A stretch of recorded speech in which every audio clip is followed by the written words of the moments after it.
What is up, guys? Welcome back to the Technical Fowl podcast. We're here with you on a rainy Friday in Starkville. Friday's not our normal show time, but due to work trip and such for JP, it's when we could record, so we're making it happen. But yeah, good to be with you. As always, you're joined by the three of us. I'm Jack Anderson. To my left is Sanders Oakley. To my right is the aforementioned JP. How's it going, guys? Pretty good. Been working hard all week, getting the new studio set up. All the stuff we needed came in the mail, and that was very fun unboxing. And then me and my family are like decorating it and everything. So that was pretty fun. A fun week. We built like this wood backdrop. I forgot to press record. Can we start from the? Can you do the intro again for me, Jack? Yeah, for the podcast people out there. Strike 12. Well, you did vote. I don't know. That is really that's like strike 20. That's crazy.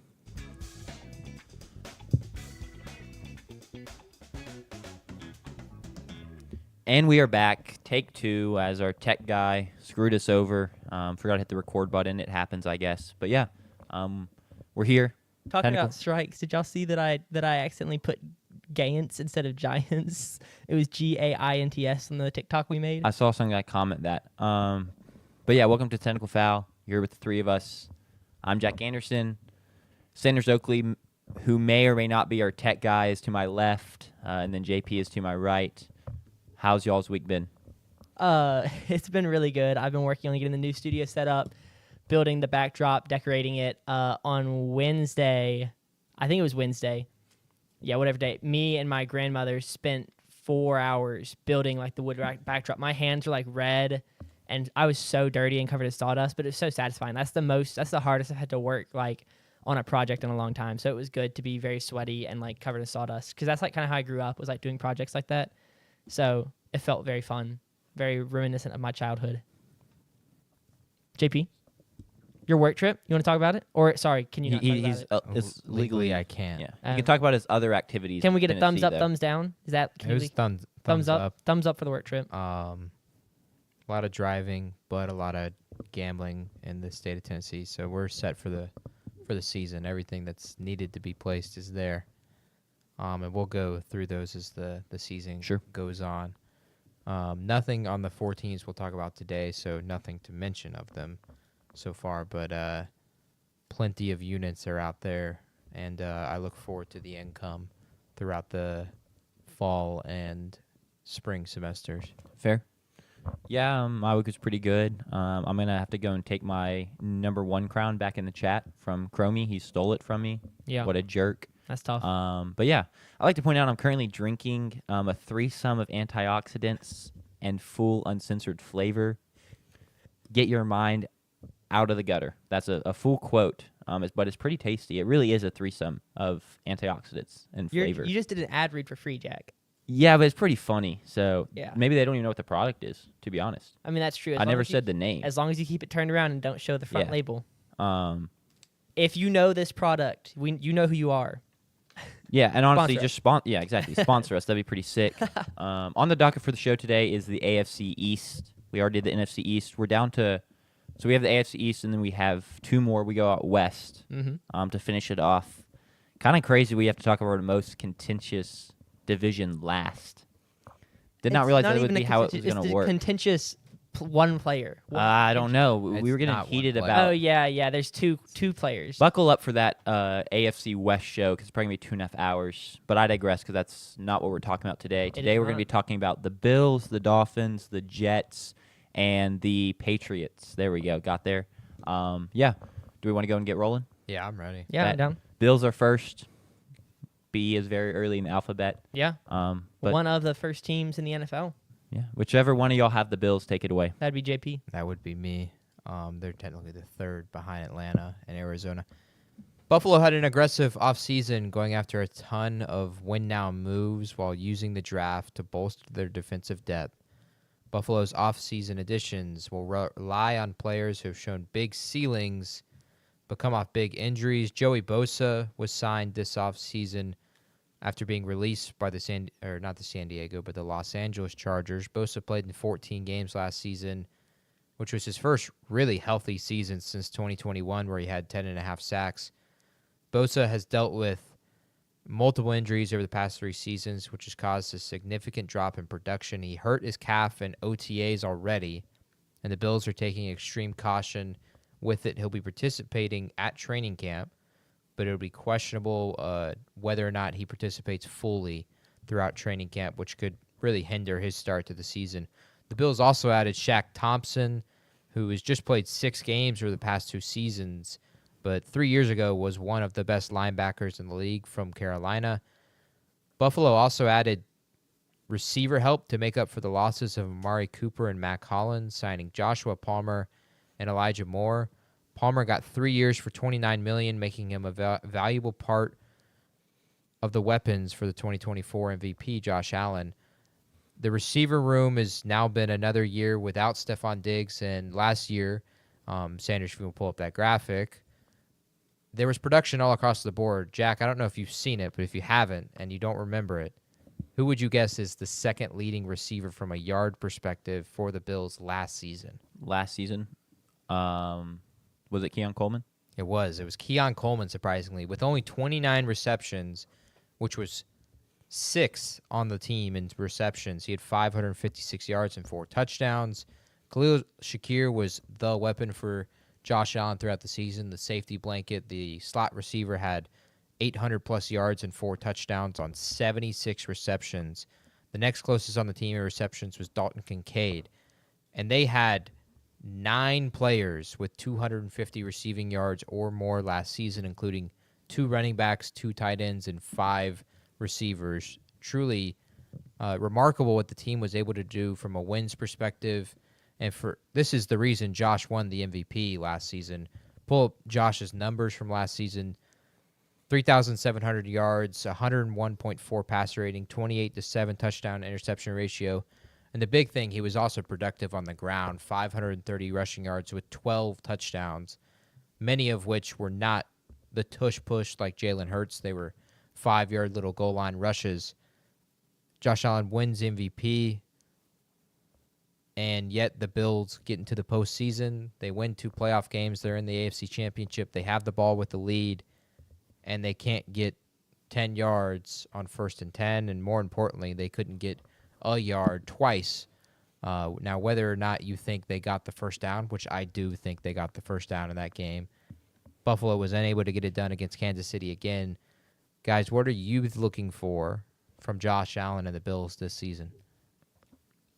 It's kind of like a wait till the postseason, to be honest. Yeah. I'm not like, I mean, I expect to see continued regular season dominance from this group, especially since I think they're actually a better team than they are last year. I think they were, you mentioned, they were aggressive in the offseason, but they really have nothing left to prove as a unit in the regular season. We just need to see them prove they can beat the Chiefs in the playoffs, prove they can even just reach the Super Bowl before they really, talk about winning it. So the goal is, Super Bowl or bust for them. So Yeah, I really don't know what else I can see from them in the regular season. They've won the division every year since 2020, so that's the past 5 years. And so it's just like, it's almost like the regular season just doesn't matter. Not that it doesn't matter, but I think that I don't see them struggling in the AFC East. I don't think the Jets are going to be much of a threat. I don't think that the Dolphins are going to be a huge threat. I don't think I don't think any of those teams are going to be a big threat. I mean, they might drop 1 or 2 division games on the road, but I think they're going to win that East. They'll be in contention for the number 1 spot, and then it's just going to come down to what does the postseason look like. I don't know what they could do different, because they've impressed me every year, and every year you go into the postseason, you're like, well, did they make the changes necessary? It's kind of I'm trying to think. I feel like there's a sports movie where. Oh, no. It's an NBA reference. That's what I'm thinking about. The Toronto team that was built to beat LeBron. Is that the story? Or is it the other way around? I don't know. Yeah, they were like the mid-2010s. Toronto was really good, and every year they lost to LeBron. Uh-huh. So I feel like the Bills are like, all they are thinking about is building a team to win the 3rd week into the playoffs. Does that make sense? Yeah, sure. Buffalo, from the regular season perspective, I agree with y'all. It doesn't necessarily matter what they do. They've had bad seasons and good seasons and still ended up with the same result. Twice in those 5 years that Sanders mentioned where they won the division, they finished 11-6, lost in the divisional round both of those years, and then the other years they had 13 wins or more and didn't make it past the AFC Championship game in Kansas City. Yeah. Regular season is not necessarily something to watch. Now, I do think there's critical games throughout the regular season for me. Games like against Baltimore and Kansas City and Cincinnati are huge from a home field advantage perspective. And that's part of the reason Buffalo has struggled in beating Kansas City is they haven't given themselves good chances at home. They've really only given themselves one. Now, they've done well in getting the home field advantage over Baltimore. That's a huge reason they've beaten Baltimore twice in the postseason in those 5 years. But they've got to win those kind of games, and that's what I would look for them this season is, do they win those games and set themselves up to be in the home field advantage? Sure. They have a schedule where they very easily could walk into a home seed and number 1 overall seed and give themselves the best chance to go all the way to the Super Bowl. And a big part for Buffalo, I think, is setting themselves up by having a good regular season to not have to face too many of the good quarterbacks, being able to get to the 1 seed, and then in the second round you play more than likely the team that comes out of the AFC South, Houston, Jacksonville, whoever that is, instead of having to play Lamar or Patrick Mahomes or Joe Burrow in that second round. So the regular season, I think, actually holds importance for them. That would be kind of my pushback on that argument is they've got too many big games where they can give themselves a chance to be in a good spot come the postseason. And I do think, too, they're going to have some tests even in division this season with 2 new head coaches in Aaron Glenn and Mike Vrabel, and a new head coach on the way, more than likely, with Mike McDaniels. I think Jets are still kind of the laughingstock of the division, and they probably will play that way. But Aaron Glenn is a culture setter, and there's a chance that this is a Jets team that is good in the next few seasons. But Mike Vrabel, more importantly, makes the Patriots formidable. A lot of people are high on New England this season, and if Buffalo can, in those 2 games, prove that they're still the top dog, I think it means a ton for this team, and then momentum going into the postseason. Sure. I do so question, I guess, for you, JP. At what point, or do you think they're already at this point, do frustrations really boil over about the fact they can't get over the hump? Because we're talking about a franchise that does not really have storied success, no? So, I think a lot of the fans were really content and really happy just to have a player like Josh Allen and to be really good regular season teams and, make many runs into the playoffs. At what point does that shift? Yeah, I think and they start wondering if they need to fire their coach and stuff like that. I think that's the biggest one, and that's one of my questions is Sean McDermott. What do they do with him come the end of the season if they didn't reach the Super Bowl? Josh Allen has led Buffalo to the playoffs 6 of his 7 years. The franchise before him had only made the postseason once this century, and so they hadn't really seen success since the Jim Kelly days where they made the Super Bowl 4 straight times. So I do think part of it is Buffalo is content with that success because they haven't seen it before. But I think you can't get too caught up in that, and you can't be content because you have a window and you have a Josh Allen where you should be playing in Super Bowls and you should be winning titles, more importantly. And I think a huge thing is going to be you just can't miss this window, whether or not the counterpart across from you in the AFC is Patrick Mahomes. It's really no different to the way we think about the AFC quarterbacks in the Tom Brady days, Phillip Rivers, for instance, or even Big Ben in his later years. There were questions on them even with the fact that they were playing in the same conference as Tom Brady. It doesn't help that you have to play in the same conference as Patrick Mahomes, but ultimately, you still got to go get it done because you have one of the best quarterbacks in the league and an MVP. You have no reason to not be playing in Super Bowls. And they've been in spots in each of the postseason games outside of really the first time they played Kansas City where they probably could have won and probably should have won those games. I think Sean McDermott is the biggest question on that. He would be the domino to fall. That's where everyone looks first, so I would agree with that. I will say he was the one coach to lead Buffalo to the postseason without Josh Allen this century. That holds a lot of weight, but there's been tons of questions of the things he's saying in-house and then game decisions in the postseason that are putting him under fire, but I think he has too much of a control of the locker room, and I think a big part of it is who are you going to bring in that's going to be able to work well with Josh and then not waste a year trying to rebuild the program of Josh Allen's prime. Like, I think that's a huge part of it. Ultimately, I don't think it's necessarily him, Sean McDermott, that's messed some of this stuff up. Josh has not been great in a few spots in the postseason. His players have also failed him. You think of the Buffalo home game against Kansas City where they missed the field goal that they should have made to, tie the game and potentially take that into overtime later. And then Josh, you could say last season failed them, but at the same time the refs failed them for not giving them the first down. They also had the chance where Dawson Knox, the ball is in his hands and he doesn't make the catch on the 3rd and 17 or 4th down and 17. And then in years prior to that, it was, what are you going to do when Mahomes goes down the field in 13 seconds? Yeah. That's part of it. It's crazy that they've lost to the Chiefs twice in manners that have directly led to rule changes. Mm-hmm. Like the overtime thing, then the NFL made it so that in the playoffs, overtime, both sides get the ball. So that was the direct rule change. And then this last year, now we're going to, I don't remember what it's called, but like the electronic placement of the ball. Yeah. The fancy stuff. There's going to be a chip in the ball. It's going to be like, which people have been asking for, it's gonna be like for tennis. years, because not every other sport, but many sports have been using advanced technology to get more precise measurements and stuff like that. Tennis has done it. Baseball is starting to do it, but has been doing it on the telecast for years. So it's just really, really bad luck in a way.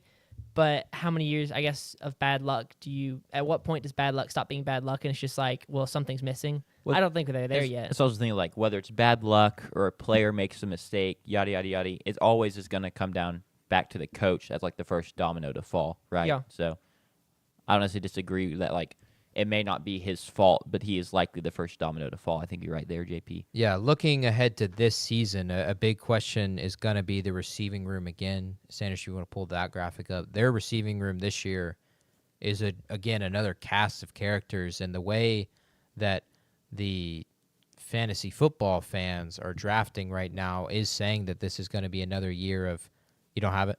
I don't have it. Okay, that's Keep fine. Their receivers this year, it's going to be another cast of characters from how the fantasy players are drafting them so far. Khalil Shakir is a top 100 pick for a ton of people in fantasy football. But outside of that, you have guys like Keon Coleman, Josh Palmer, Curtis Samuel, Elijah Moore, and then you have Kincaid and Dawson Knox. None of those guys are inside the top 100 for picks. Many of them are above 250.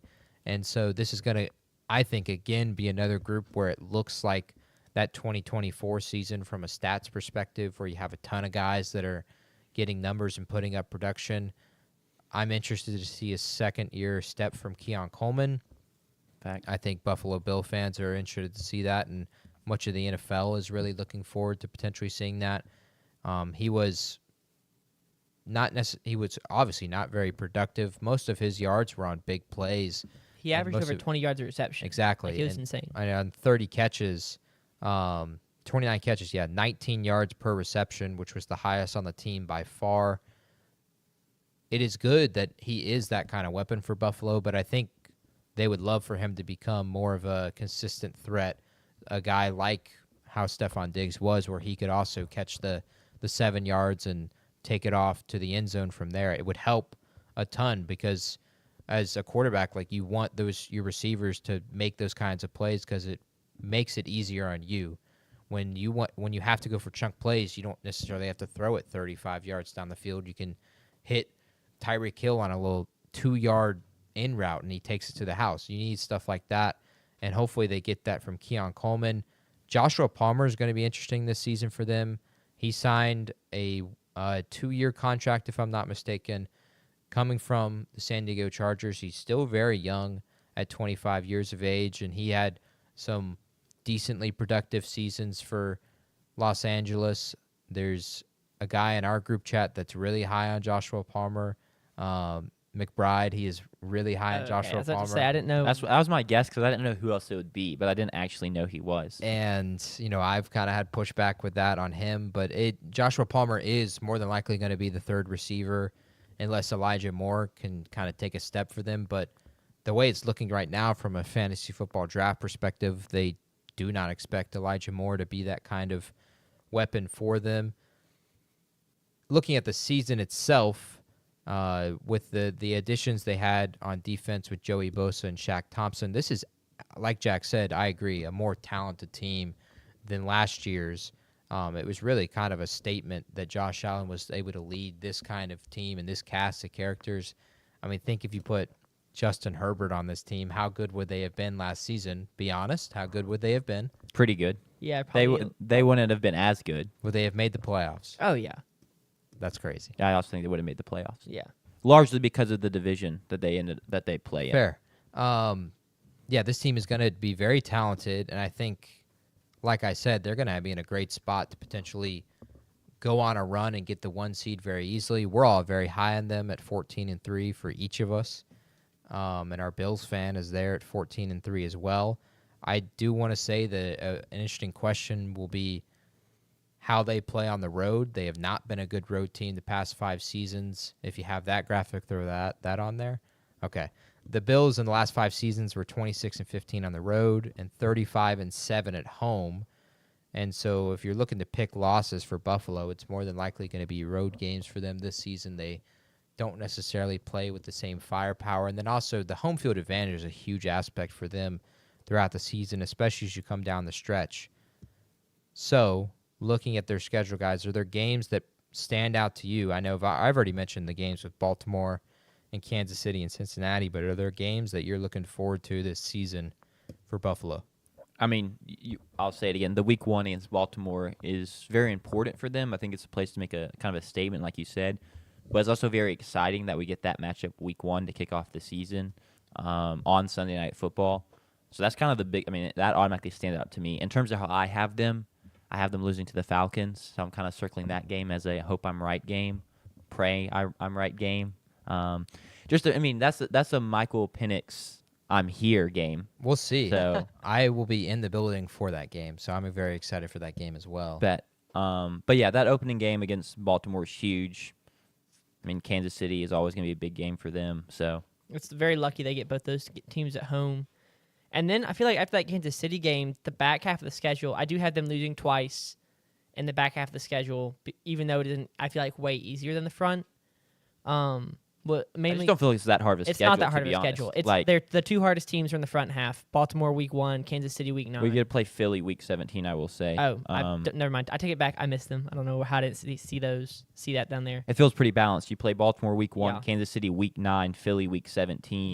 Yeah. Never mind. So Cincinnati sprinkled in there. Yeah. Yeah. New Orleans, sprinkled Houston. New Orleans fit in there. I'll say I think they have a good chance to really go on to get 6-0 through the bye is very, very manageable. Oh yeah. Now, that will be tough because 4 of those 6 games they're playing on prime time, and through the late half of the season, they don't play any of those games on prime time besides 1.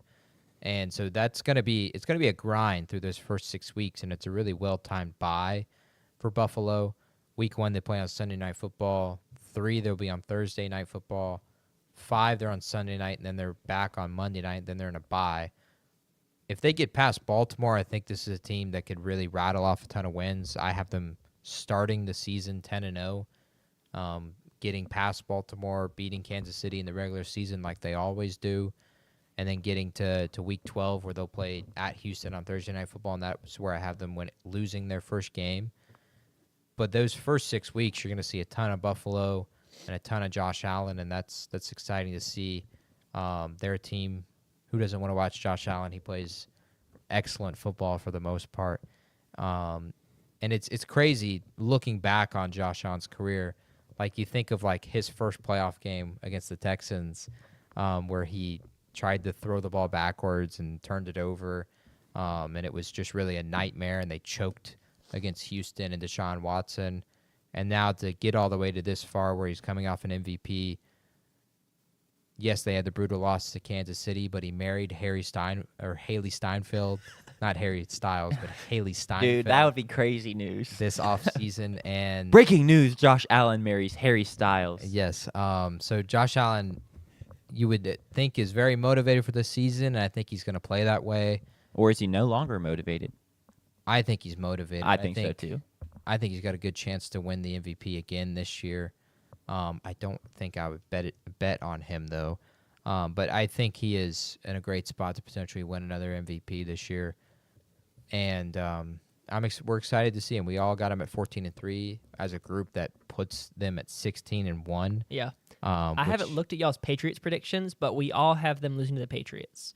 So I'll be interested to see. We all have we are the most unified on this division. We are the most, like, I'm not going to say groupthink because, I mean, you know, we all make our predictions separately. Yeah. But yeah, we're the most on the same page with this division as any other division so far. Okay. But yeah, you are correct. The lone loss is Week 15 at New England. So yeah.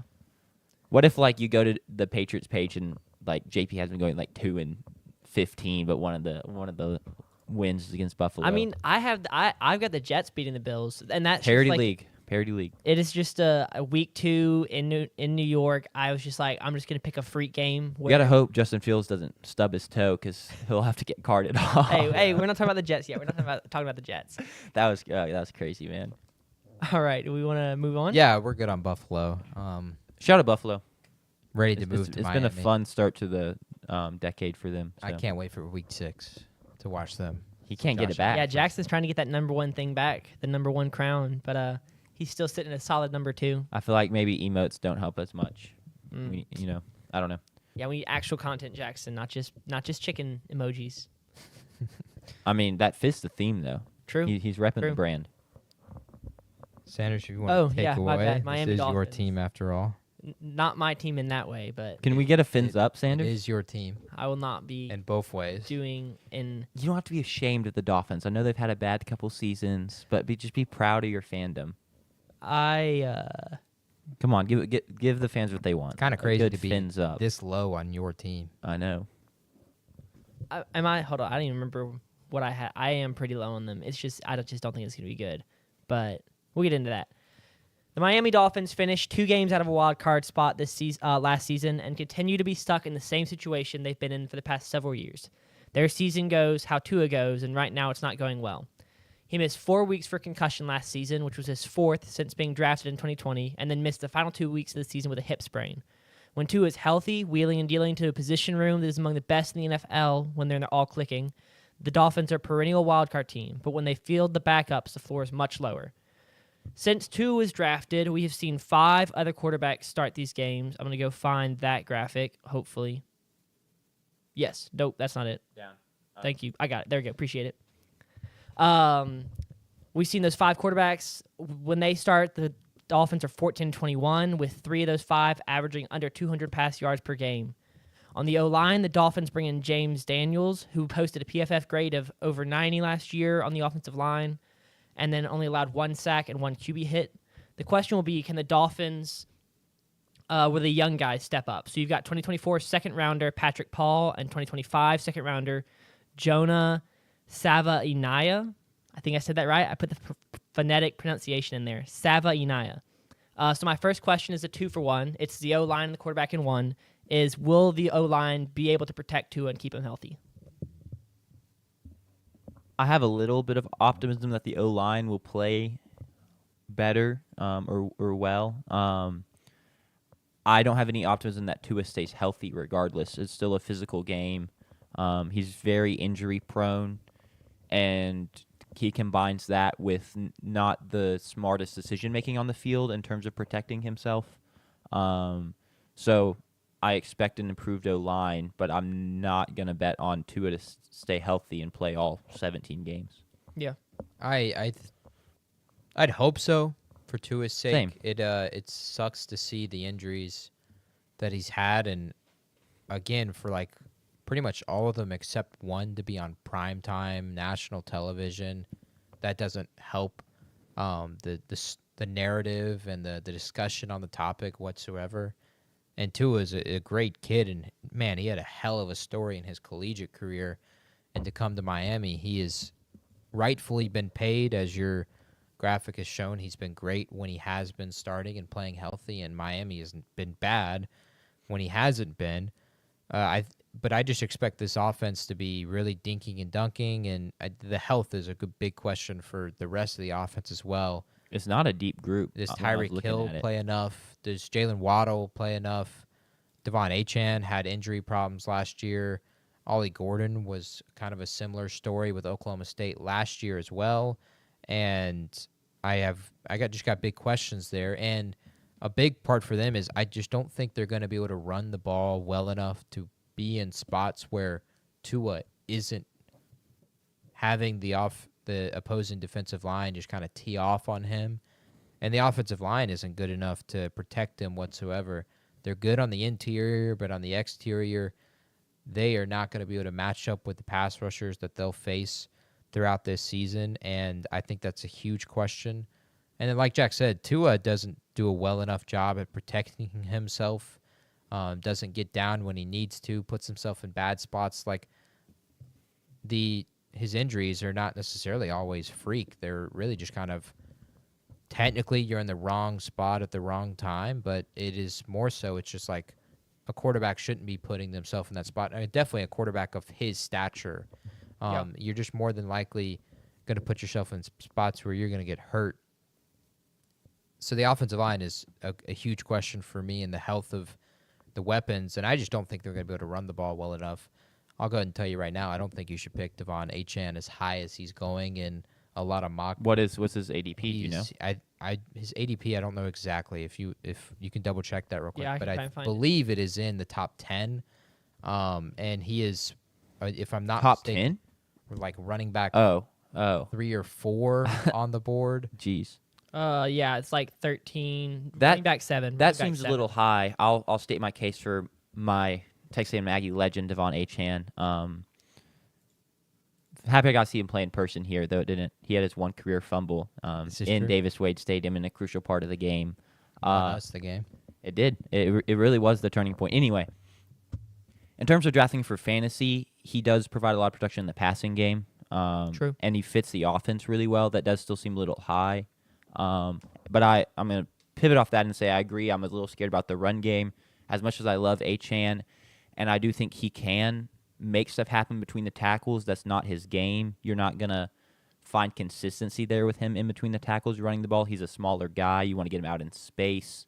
And he does fit the offense, but my issue with the offense, ignore his comment, it just feels like an offense that everything has to be perfect for it to go well, right? When all the pieces are healthy, when everyone's in sync, it's like it looks beautiful, right? But then one person goes out or something happens and they look terrible, they can't get yards, stuff like that. And so that also really makes me question, one, the offensive scheme, but two, am I overrating the position, the skill groups as a whole, that like they almost are complementary pieces and they all are like cogs in this machine, and there's no one that like can go make plays for themselves and on their own? I think my issues with the offense is really just the fact that like it's all speed. There's no power to this offense whatsoever. It's a finesse offense. It's an on-time offense, and Tua, when he's on time, is excellent. When he has to improvise, he has not been as good as he was in college. And yeah, it's all speed, it's all finesse. If they played every single game in Miami, I'm sure they'd be actually a pretty solid team. And if you look at their season and specifically their schedule, they're gonna be in tough spots. They're gonna have to play Cleveland in Cleveland pretty early. Now they're lucky they don't have to play Buffalo late in the season, but they played them early. But they got 3 games towards the end of the season that are almost guaranteed losses with the way that Tua plays in cold weather. You can look up that stat. It's not good. They play at the Jets, at the Steelers, and at the Patriots, and those are 3 important games if this is a team that wants to make the postseason. And those are all in December and January, and that's not going to play out well for them this season. that's almost guaranteed to be 3 losses, and that's 2 losses in division as well, which doesn't help you. And losing to Pittsburgh as a team that you're going to be around in the same pack with, Not a loss you want to take at all. I just don't like the moves that they've made to address really anything. They haven't given themselves a chance to be a team that can play with power, and they're really just only a team that can play with speed. They made big additions. They brought in Minka Fitzpatrick, trading Jalen Ramsey. They bring in touchdown merchant Nick Westbrook-Akine, who had tons of touchdowns for the Titans last year, but not a lot of receptions. Darren Waller unretires and joins the Dolphins. Rap career wasn't going too well, I guess. Yeah, apparently. And in the draft, Kenneth Grant, who kind of slid to them That was out a good of pick. Michigan, and is a really good pick. I would be interested to see how he looks, but he is, outside of Chop Robinson, really the only weapon on the defensive line for this team this season. And with that, they're not going to be able to play well in the cold weather as well defensively, which hurts them doubly if their offense already isn't good. And then they lose some key pieces, like Raheem Mostert, I think, was a key piece for them. And Sanders will get into Ollie Gordon here in a second, and we'll be interested to see if he can replace that. But Mostert was a largely productive guy. He was a big touchdown guy for them. They lose Calais Campbell, who was a big leader on the defensive line for them. And then they lose 2 other leaders, veteran guys who played a lot of snaps for them, and Javon Holland and Anthony Walker. And so that defense, it feels like it's going to be weaker. And when Jalen Ramsey, who was kind of the leader of that defense, leaves now Minka Fitzpatrick has to take over that defense. And I question the defense as well. Are they going to be any good, especially when it matters later on in the season? And if a big thing for their defense has also been health. They've had some bad injury luck. And if they're not lucky again from an injury perspective, that's not going to help them as well. No. But Sanders, you have some thoughts on Ollie Gordon and see if he can replace Raheem Mostert this season? Yeah, so Ollie Gordon was RB1 on big boards going into the 2024 season after he rushed for 1,700 yards and 21 touchdowns. But then he had a down year his junior year, rushing for 850 yards and 12 touchdowns. And so I guess my question will be, I do think he brings kind of a different mentality to this Sure. Dolphins offense. So not that just speed guy. He forced almost 70 missed tackles his junior or sophomore year. So I was high on him going into last year. Everybody was. Like I said, he was RB1. So I'll be interested to see. I would love to see him get back whatever he had going on that sophomore year and get out of the funk that was going on his junior year. Because that was not fun to see him struggle like that. So I would love to see him bounce back and have a kind of a breakout year. Right now, this depth chart has him in the 4 spot behind like Alexander Madison and somebody else. I could really see him like competing for the 2nd spot and then maybe splitting touches with Achane further down in the season. He's 100% going to be used. Mike McDaniels is not scared to use other guys throughout the depth chart. And Ollie Gordon at 6'1", 225 is a complete flip, really, from Devon Achane. And I think he'll be a weapon that's used for that team. Madison was slightly productive in some weeks. I even finessed a trade with Alexander Madison with one of my buddies, which kind of helped me win that league last season. But I don't expect Alexander Madison to be anything besides a guy who can give you 5 carries a game, and he's not really someone you're bringing in to design plays for him. No. Ollie Gordon can be that for Mike McDaniels in this Right. offense, and that'll be interesting to see this season if they're able to do that. I think Madison's claim to fame was that year he was at Minnesota with Dalvin Cook, and Cook kept getting hurt. And so I was in a league where like people would just when Cook would come back, they would just drop Madison. And then Cook would get hurt again, and you just had to pick him up. So I do think I won some games. He went off that year for sure. He's a fantasy niche right there. Yeah, this is a team that's going to be in your face a ton. They actually play more nationally televised games than the Buffalo Bills. They play 6 of them, 5 in prime time, and then they'll play in Madrid against Jack's Commanders. That's going to be week bad 11. for them. But yeah, I think the prime time aspect, that's going to be, if Miami's bad, which we all think they're going to be, and I think that's not necessarily a opinion that is not had by many people in the NFL world. They're going to be in primetime football, and more importantly, like at the end of the season, they cover up 2 of our primetime games in week 15 and 16.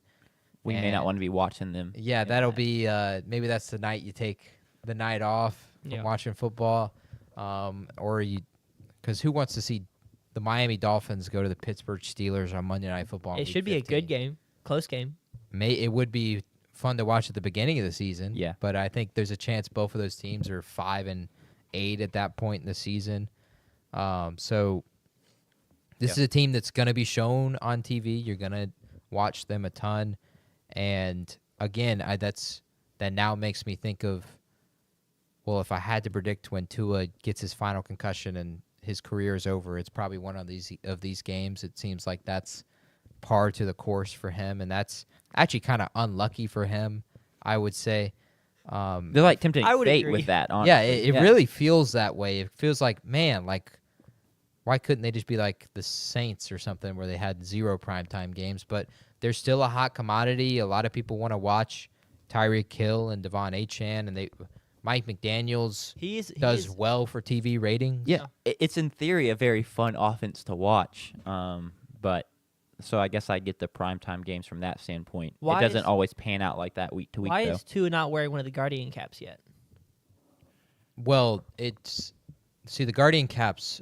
This is kind of not necessarily off topic, but it's on your question.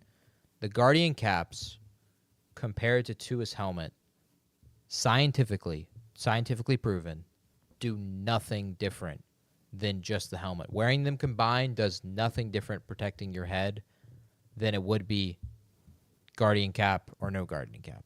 So that is why he is choosing not to do it. So why do players wear them? They just think it makes a difference? Some people like it for their protection. It gives them a little bit more confidence. But there are many of the helmets. In fact, a third of them, of the NFL helmets that you can wear that are prescribed to players, are just as effective as a Guardian cap. Yeah. And so players wear them, one, if they're in that 2/3 where it's not necessarily as effective, or they'll wear it with it because it makes gives them them feel confidence. Yeah, it gives Which them in, more safety. in turn it's going to actually, in my opinion, I think that confidence Because then he's taking leads more to hits. more injuries. It depends. Or I Because can even, if you think about it, this is an extreme example. If players did not wear helmets, I think the number of concussions would go down. That's a hot take because players would play the game differently. no, they wouldn't go down. I think you'd see maybe less concussions on maybe collisions. But think about people smacking their heads on the ground, crap like that. It would. Incidental hits. You I- maybe want to see the massive collisions causing. I think you would see less concussions. But I mean, And, if people are and going to. but when the dude's wearing the Guardian cap and he's like, I'm invincible. I'm just going to run into this dude as hard as I can, head first, and just like crush my neck. Like, But you don't have a helmet on. Game's on the line. You need the first down to move the chains. The other team can't get the ball back. Some guy's running at you. You don't have a helmet on. You're going to go. you use the shoulder. Oh, You're gonna crap. use the shoulder. And your head is still pretty down. It could get crunched. If there were no helmets, Josh Allen wouldn't be playing football anymore. Like, he is one of those guys that if he didn't have a helmet, he would have broken his neck already. Yeah. Because he Yeah. puts himself in those situations, and he does that because he wants to win. Yeah. I just think that when you don't have that extra feeling of protection, you still want to win, but I don't know what to call it, but Think about people just yachtsing out there at angle ball. Like, we got some people doing crazy stuff, We do. no gear, and it's like, what is happening? yeah, we do have some. Some people just don't care. And we play a no collision sport. Yeah. Yeah, true. It's crazy. All right. Last thing on Guardian cap. I also think there's some people that wear the Guardian cap because, like, all right, Sanders, you're an NFL QB. You have a fiance, and she's like, I don't want you to have CT when you're older. Please wear the Guardian cap. I don't care if it says it does nothing. There's science. Like, it will make me feel better. That's definitely like your mom. Are you like, or your mom? Like, are your you wearing mom the is Guardian like- cap? Because I'd put it on probably. That's fair. Yeah, that's fair. To make my mom feel better, I don't know, but then I wouldn't look cool. I look like Mushroom, like Toad from the Mario Brothers. But then you make your mom mad or your fiance mad. Yeah. I don't know. It's a tough choice because I Yeah. agree they look bad, but what can you do? They do look pretty goofy. I don't have to deal with that because I am not a NFL quarterback. Yeah. Do we want to pivot to talking about the kind of how the schedule shakes out? Yeah, like I said, the schedule has a ton of primetime games. This is going to be a team that's in your face a ton. The week 1 game, I think, is, for me, if I had to pick a game that I will be watching, it's week 1. and it doesn't really matter who starts for the Indianapolis Colts, but that feels like such an important game for both of those teams in terms of starting the momentum off well Agreed. for the season. And Miami, if they're able to pull that game off, that gives them those next 5 to 6 weeks where they're in games that matter a ton, but they've already got a win under their belt, so losing them don't matter as much as they should. Losing to Indiana, Miami could be in a spot where some people would think they're 0-6 through the first 6 weeks. Like if the New York were to go down there and win in Miami, they're 0-6. And then they got to go to Cleveland and beat Shedeur Sanders to get a win. And so I think week 1 for me is a huge one against the Colts. And it's similar on the Colts' perspective. Like if Anthony Richardson or Daniel Jones, whoever's starting for them, if they're able to start off with a win, even if it's against a bad team in Miami, it's a huge momentum boost. A win. And in the AFC South, every win matters in terms of potentially winning that division. Miami's not going to be in a spot where they're going to win this division, and they are the third odds favorites to do so, and they deserve to be the third odds favorites. But it feels like a huge game for them, for me. And it's a game I'm going to be watching because it can kind of tell the story of a season. I think about, to compare it to a week 1 game last season, I think of the Texans-Colts week 1 game in Indianapolis where Joe Mixon played really, really well. Stephon Diggs had touchdowns. If Houston doesn't win that game, they may not win the division because the Colts are right there at 8-9, and then that makes Indianapolis 9-8, and the Texans are 8-9, and they miss out on the playoffs. Like, that's a game that kind of matters more than you think it would. And starting 0-1 is not necessarily a bad thing for a lot of fans. If they started 0-1, hey, the season's not over. We got a ton of football to play, but I think it makes a huge difference for these two teams in making the postseason. I think for the Dolphins specifically, it's the first week is crucial, but even just those first 6, you have to find a way to pick up wins and at least be around 500. First 7, sorry, because then you go at Cleveland. Because then you hit at Atlanta, a team I'm pretty high on, and then before your bye, you go Baltimore, Buffalo, Washington, and I know you get all 3 at home, but those are 3 teams that people view as, kind of stalwarts in this league, great teams, and so I don't really love, them winning any of those games. So if you're 2-5 or 3-4 going into that 4-week stretch and you lose all of them, your season's over. And then you come out of the bye and you got to play New Orleans. Yeah, well, I think the real one that's not joking on that is out of the bye, you have 3 games in that stretch where you're playing cold weather. Yeah. Tua has not been good in cold weather from a win perspective or a stat perspective. And so they've got to be able to set themselves up to where they can lose those cold weather games because they're going to. I'm going to go ahead and tell you right now, I don't think they win any of those games.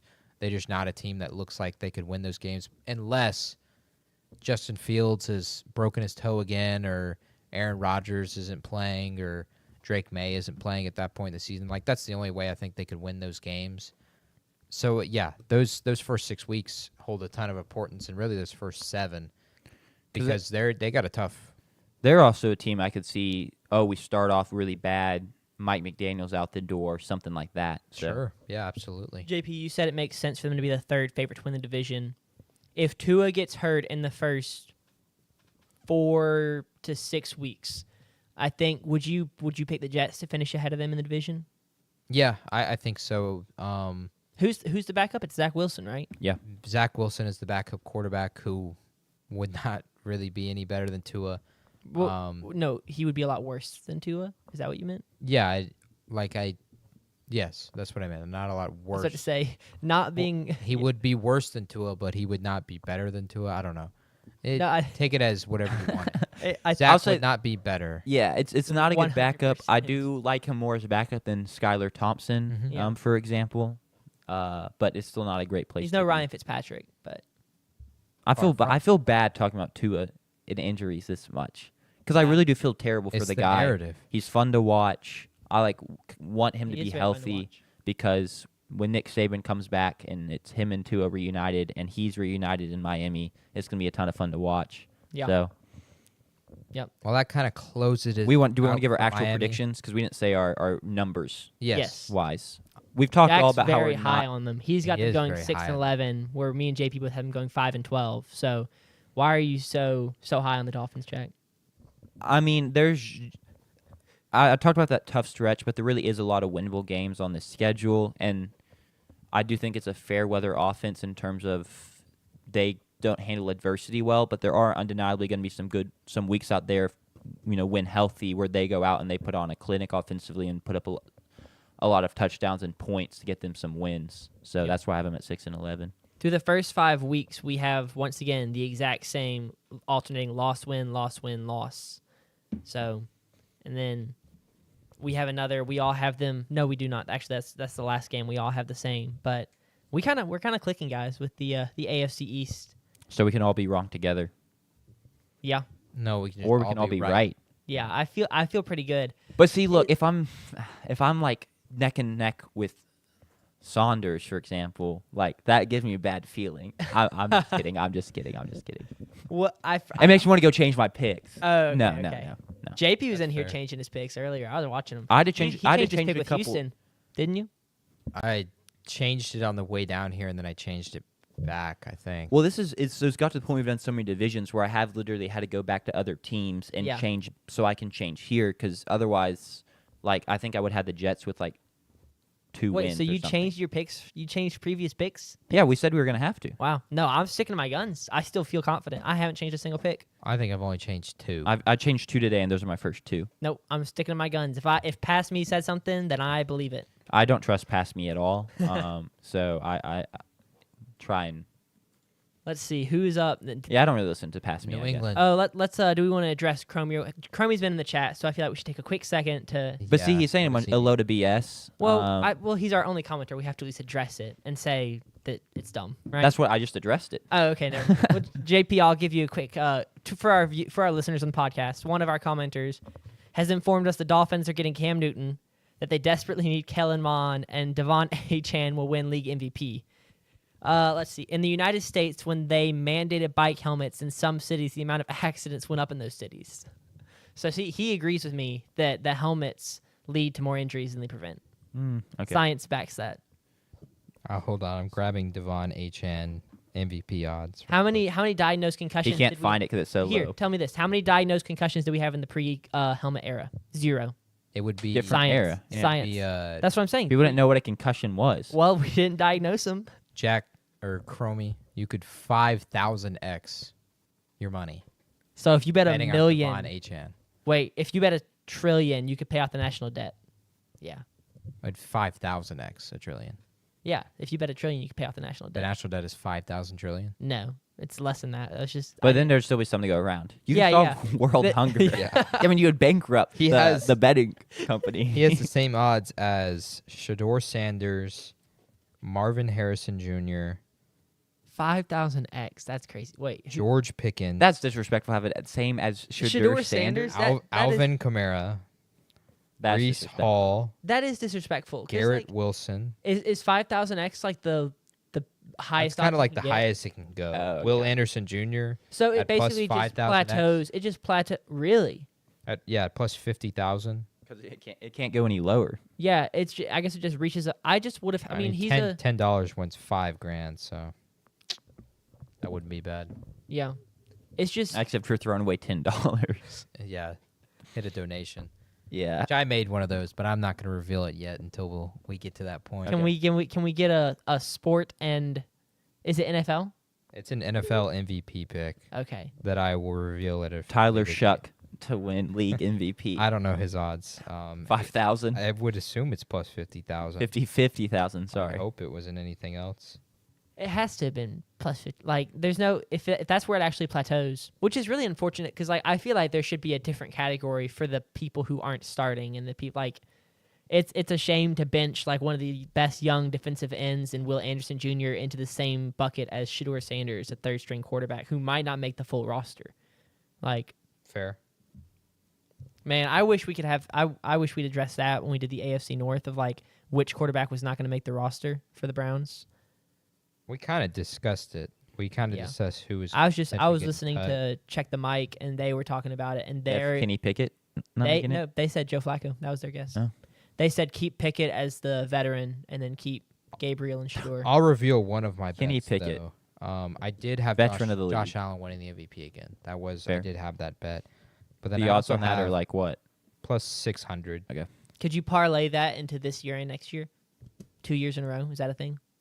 No, you wouldn't be able to do that. No. That's tough. Yeah, Yeah, where my other one where are my have 2027 NFL futures? I have a little bit of bread sitting out there on, as in $2, on Jordan Love to win MVP. Gotcha. But I have another MVP ballot that I will not reveal at this time. Because What Geno is the Smith Jordan winning Love- MVP. That would be crazy. I What mean, was the Jordan Love money? Plus, Plus 2600, okay, so 260x. to make Not yeah. 260, 26x, not 260. plus, what you said, plus 2,600? Yeah, 26x. Cool. $2 All right. in the 50. 2. 52 bucks. Patriots. This New is England Patriots. your team, the New England Patriots. Not my team once again in that way. I think I'm actually close. I think I'm kind of locking into a team. Not gonna lie. And Inside, no, I'm not gonna tell y'all. I have to do the Aaron Rodgers. if we guess darkness it, if we guess it, I got to do the Aaron Rodgers darkness retreat. And I be think sure. you should just pull up in a uniform from that team on the Bro, episode. we're currently building a podcast studio. I don't have the money for that. a hat, a shirt hat? with a taped logo. Yeah, do the on it. hat thing or something. I don't know. The hat. All right, well, I'll look into it. Except hats are still like $50, bro. Then And I print don't out- know pr- any fans of this team. print that out are the one logo, and tape strap it, on tape it on your State hat. forehead. Get a tattoo, Yeah, That would be a sick. like a rub off tattoo. Oh well, that Or would. you could, that if you want to get a tattoo, go ahead. I'm not gonna force you, but Oh, right. I won't be doing that. That's for sure. No, I'm. you don't want a who dat tattoo No, like on your forehead. I do. My Who dat boy forehead Thomas, yeah, he got a Gata tattoo on his butt. just cuz. Yeah, That's like Carter Finster. Georgia Southern. Yeah. I mean, that's Just exactly. outing people. Well, it's cool. He liked it. No, it was. Digs He got on Barstool with it. Like we went to they went Oh, to yeah, the Carter, Auburn yeah. game, right? Was the Auburn game? I don't. It was probably. I I think don't it was know. the Auburn game. It was like maybe your freshman year, maybe even your senior. It was my freshman year because I remember it. Okay, cool. So it was here. Yeah. Oh no, it was in a. He went to an. I think it was Alabama. I'm pretty Okay. sure it was Bama Barstool. Then it would have been Yeah. Bama. Yeah. But he had jeans. He wore jean shorts and he cut a hole out of the middle of the back pocket. So you Yeah. see the logo. Yeah. It was pretty fire. I mean, people loved it. The New England Patriots. Oh yeah, the New England Patriots. The New England Patriots. We haven't done a show in so long. There's too much to talk about. The New England Patriots go into this season believing they have their QB of the future, but now have to surround him with the weapons necessary to avoid stunting his growth. They bring in veteran Stephon Diggs off of an ACL tear, and Matt Collins, who just had a career high in touchdowns last season, as well as returning 4 of their 5 leading receivers from last year in Hunter Henry, Demario Douglas, Kayshon Boutte, and Kendrick Bourne. They also took steps to bolster an O-line that was 26th in sacks allowed last year by drafting Will Campbell 4th overall and bringing in Morgan Moses in free agency.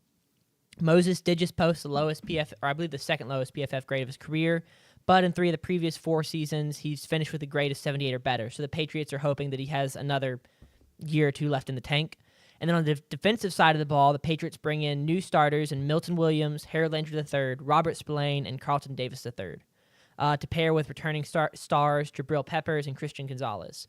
So we'll start with the offense, and then we'll move to the defensive later. I want to ask, what improvements do y'all... sorry. You flip that. Yeah. You want to start. Let's with the start with the defense. defense, and then we'll get to the offense in a second. What improvements do y'all expect to see from a defense that was 21st in points per game and 31st in yards per game last year? You want it? Yeah, as a known expert in the NFL, I don't necessarily know how much like true talent I feel like they brought in terms of like splashes. They did add some pieces. I'm not saying those guys are nobodies, but I also like the Vrabel fit and also the Vrabel fit with these guys. I think they're guys that can help him establish his identity. So even if they're not the biggest names, they didn't go get a Joey Bosa like the Bills or something like that. But they brought in guys that can kind of help shore up this group. So I expect it to improve, right? The question is, it was a very bad defense last year. So, like, do they improve from 31st in yards per game to 25th in yards per game? And is that enough for them to kind of make the flip some people think they will make or something like that? I think they're quickly going to be a top half defense in the league. And a large part of that is Mike Rabel, but I think with the money that they had to spend, they spent it very well, especially acquiring talent defensively. And part of it, yes, is they were kind of throwing money at guys and guys that are getting a little overpaid, but they're adding the pieces to allow, like you said, Jack, Mike Vrabel to kind of build his identity and play out his identity. And while they're not splash names, Harold Landry has been productive in seasons. Carlton Davis has had productive seasons. Spillane is really a leadership role at linebacker for New England, and he was that with the Raiders. He was a captain every single year in Las Vegas. So I think he'll quickly probably be a captain on this defense, and that's huge from a leadership perspective. And Milton Williams got paid because he was good in the Super Bowl, but he is, I think, going to be decently productive for them. And then I thought they already had good enough weapons defensively. They just couldn't get it done defensively, and just it was kind of an uncharacteristic season for New England. Gerard Mayo kind of just didn't do well enough coaching that defense, and they have the pieces there. Christian Gonzalez is elite in my eyes, and I think Jabril Peppers and Kyle Duggar are really, really good in terms of a safety duo. And this is a team that's going to rely a ton on their defense. They're going to have to be the engine of the team for me. I don't think Drake May is there yet to take that step, but we'll get into that in a second. Yeah. But the defense, I think, is going to be top half of the league immediately. I think they're that good. And they're going to be in spots throughout the season where they're not necessarily playing elite quarterbacks. They'll play Josh Allen twice, Lamar, and Joe Burrow. But outside of that, they really play kind of run-of-the-mill quarterbacks. Sure. In some eyes, for people, that would be Geno Smith, but they'll play Tua twice. They'll play Aaron Rodgers, Bryce Young, whoever the hell comes out of New Orleans and plays quarterback. Rookies in Cam Ward and Shedeur Sanders. You have Penix in his year 2. Baker has a chance to kind of cook them, but they will still play Jackson Dart later on in the season. So I think defensively, that on top of the fact of the weapons that they brought in, that's why I see them as a top half league defense and even potentially top 10 because of the teams that they'll play. Yeah. But this is going to be a defensive-led team, and that is kind of how Mike Vrabel was. They have to be a defensive-led team. It was heavy running the ball, but it was a defensive team that ran the ball and played off of play action. And Vrabel has been successful, and he was very successful in Tennessee with not a star quarterback in Ryan Tannehill, Gig'em. Aggie legend. Came into A&M as a wide receiver. Correct. And he kind of had a resurgence with Tennessee. I think a large part of that was not only his play, but Vrabel and that system and that team. Yep.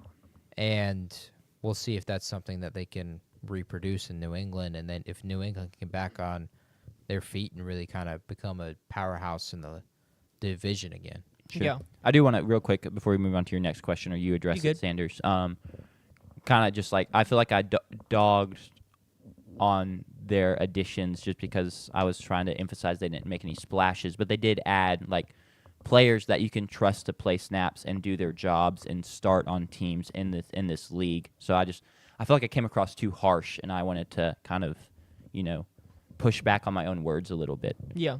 And now you got to... Yeah, I was going to say something about Christian Wilkins, but there's nothing known about where he's going to go yet. That's kind of the sad thing is like... I mean, Vrabel came out today and was like, we'll look at it. Yeah. And he's a guy I believe was a Patriots fan as a kid. Yeah. But it is... That's just the kind of move that could really change... not really change, but makes an impact. It would have been nice to know for whoever we were previewing. So I'll be really interested to see where he ends up. Me too. I may have to go back and change some of my predictions when that happens. There's so many hoops to jump through, though. Christian Wilkins moves that much of the needle? Because he's not even guaranteed to play. He's hurt. That is true. The Raiders cut him because he didn't want to get surgery. So, like, he may not pass physicals. Like, that's there's true. a lot of hoops to jump through. In theory, though, you are right, a very impactful player. But there's just a lot of ground to cover before he gets to that point where he can make an impact. Yeah. So. On the offensive side of the ball, we talked. I mean, JP said he thinks this team is gonna have to run on the defense, rely on the defense. But, and y'all are allowed to make fun of me for this. What do y'all think about the weapons on the offensive side of the ball? I'm gonna go ahead and preface it and say, for viewers who are newer, when Stephon Diggs signed with them, was traded to them, I don't even remember. Signed. I was like, guys, once again, it was the middle of basketball season and I was ready to talk about football. I was like, guy, can we talk about this on the show? And they were both like, no, that's stupid. And I was like, but this is a big deal. Actually, no, that's not. I tweeted something on the Technical Fowl account. Mm-hmm. I was like, the Patriots make a huge addition in Stephon Diggs, and JP texted and was like, we may have to take away admin's login or something. It was early days. You were trying to figure it out. Yeah, I was trying to figure out how to run, an administrative account or whatever. But I think Stephon Diggs could be a good piece to that wide receiver room. I do not think. I mean, he did have over 1,000 yards just like 2 years ago in Buffalo. So, and I was trying to do some research on the other wide receivers that have had ACL tears in their late 20s, early 30s, because he's 31, I believe. Mm-hmm. He'll turn 32 this season. And the only one I could find was Jerry Rice, who tore his at like 35, but I was not able to compare Stephon Diggs to Jerry Rice. So, but I will say this, torn ACLs are becoming more and more insignificant. Not to say, I'm not saying that Stephon Diggs is going to come back and play like 27-year-old him or 26-year-old him, but I do think he could come back and have 800 receiving yards and 9 touchdowns. I mean, he has every chance to be on this team, right? Like, and even a guy I feel like has been annoyed by his role in offenses before and has kind of quit on teams because of that, or thrown hissy fits because of that. That shouldn't be the case here because he is wide receiver 1 on this team. If he can get open, he will have stuff schemed for him. He will be a focal point in this offense, which also is a scary point, though, I will say, going back to his ACL tear and stuff, is like, if he's the guy that every team is watching out for and he's lost a step, he's going to struggle. Yeah.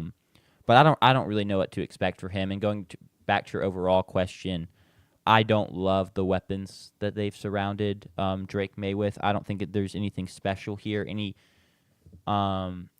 They've given him 0 people to just lean on as a young quarterback. There's no safety valve.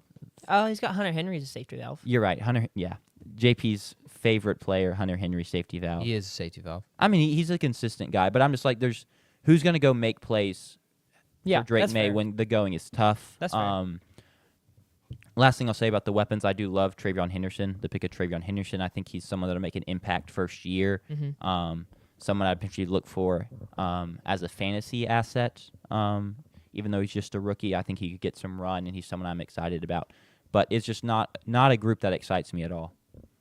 I think it's an offense that's a year behind potentially being something, but this is an offense where there's a ton of questions. Like, Stephon Diggs is the weapon, right, when it comes to receiving. He's at training camp. He's fully healthy. They say, although he did get dusted by that puppy. I don't know if you've seen that. I did clip. see that. He got dusted by the puppy. Yeah, ankles were snatched. Yeah, kind of a bad look for Stephon. But TreVeyon Henderson, like Jack said, I think is going to be a really good weapon for them. Offensive line, I hope, is better. Like, Garrett Bradbury didn't have a productive season from a PFF grade, but I do think he is one of the better centers in the league. And then Morgan Moses, hopefully the fact that he's not wearing New York Jets green can allow him to return to what he was in Carolina. And Mike Owenu, I'm just terrible with names. And on the right guard, I think is someone that could potentially play better for them as well. I think their grades are going to be better by themselves because this is going to be a team that's going to run the ball a ton with Ramondre Stevenson and TreVeyon Henderson. And I think with Will Campbell leading that offensive line with the things that he's kind of said in his leading up to starting the season, I think this is an offensive line that's actually going to be very good in my eyes. And I hope they play really good for Drake May's sake because May already is kind of under health questions. He had 2 concussions last season in his rookie season, and he didn't even start the year. And so you already have started that clock of how many concussions is too much. When are you going to have to stop this? You know, I would hope Vrabel, and a big part of this offseason is coaching him and forcing him to protect himself because he is talented enough to be a starting quarterback in New England for many years, but if he's going to continue to just put himself in harm's way, which he did last season, he's going to shorten his career very, very quickly.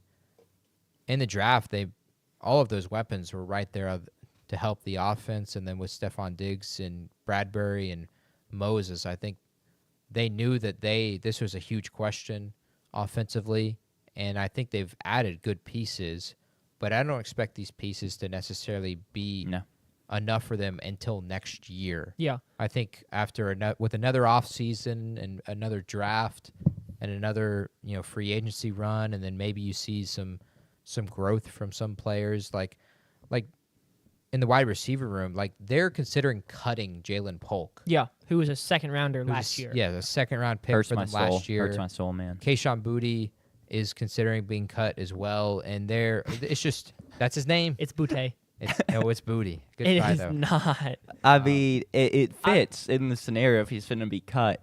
They're not going to cut Kayshon Boutte. I don't think. There's a chance. Like that is Now you're just part like of the fancy. discussion. You're just like saying booty fancy. They have outside of Stephon Diggs and Mac Hollins, Boutte. all of those guys are not necessarily guaranteed to be there in the wide receiver room, and it's not even like, oh, they're not going to get cut. It's, well, yeah, they're not even that good so far, and I think that's a larger part of the conversation. So, Kyla Williams, their second round pick out of Washington State, I think they hope their third round pick.